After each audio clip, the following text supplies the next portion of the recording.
Hello నమస్తే welcome to Telugu one this is Divyashri. Mega power star Ram Charan హీరోగా Indian greatest director Shankar దర్శకత్వంలో తెరకెక్కుతున్న మూవీ గేమ్ చేంజర్ శరవేగంగా షూటింగ్ జరుపుకుంటున్న ఈ మూవీకి సంబంధించిన తాజా వార్త ఒక్కసారిగా మెగా ఫ్యాన్స్ ని ఉలిక్కి పడేలా చేసింది.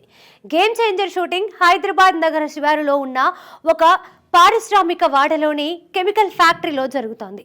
సినిమాకి సంబంధించిన కొన్ని ముఖ్యమైన సన్నివేశాలని మేకర్స్ తెరకెక్కిస్తున్నారు. అయితే ఆ కెమికల్ ఫ్యాక్టరీ అత్యంత ప్రమాదకరమైన విషవాయువులతో కూడుకొని ఉన్న ఫ్యాక్టరీ. దీంతో యూనిట్ షార్ట్ గ్యాప్ లో చరణ్ ని తన క్యారీవ్యాన్ లోకి వెళ్లిపోమని చెప్పారు. కానీ చరణ్ మాత్రం తన క్యారీవ్యాన్ లోకి వెళ్లకుండా లొకేషన్ లోనే మాస్క్ ధరించి ఉన్నాడు. ఇప్పుడు సోషల్ మీడియాలో ఆ వార్తని చూసిన మెగా ఫ్యాన్స్ అందరూ కంగారు పడ్డారు. కొంతమంది ఫ్యాన్స్ అయితే చరణ్ కి వర్క్ పట్ల ఉన్న డెడికేషన్ కి హ్యాట్స్ ఆఫ్ చెప్పడంతో పాటు తన తండ్రి చిరంజీవిలా చరణ్ సినిమా కోసం ఎంత కష్టమైనా పడతాడని అంటున్నారు. గేమ్ చేంజర్ ఈ దసరాకి రావాలని శరవేగంగా షూటింగ్ ని జరుపుకుంటుంది. ముందుగా చేసుకున్న ఒప్పందం ప్రకారం దర్శకుడు శంకర్ భారతీయుడు 2 షూటింగ్ ని కూడా చేస్తుండడంతో గేమ్ చేంజర్ డిలే అవుతూ వస్తుంది.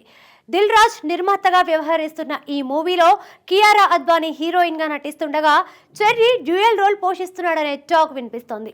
సీతమ్మ వాకిట్లో సిరిమల్లె చెట్టులో సీతగా చేసి మెప్పించిన అంజలి కూడా గేమ్ చేంజర్ లో నటిస్తుందనే ప్రచారం ఉంది.